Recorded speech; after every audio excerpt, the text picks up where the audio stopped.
বাবা গো, সবজির যা দাম বেড়েছে তাই পাশের বাড়ির বৌদির বাগানে কুমড়ো শাক দেখে কিছু পাতা চেয়ে নিয়ে এসে ধুয়েও কুচিয়ে নিলাম।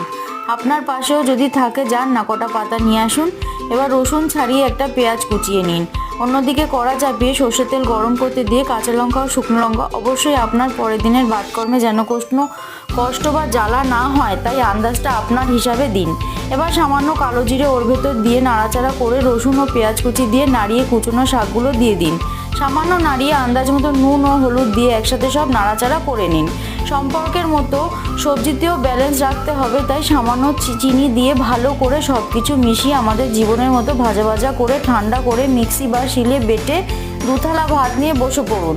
কিন্তু খেতে বসার আগে পাশের বাড়ির বৌদিকে অবশ্যই দিয়ে আসবেন, না হলে পরের দিন কিন্তু শাক চাইতে গেলে আর দেবে না। রেসিপিটি যদি ভালো লেগে থাকে প্লিজ লাইক, শেয়ার, সাবস্ক্রাইব করবেন।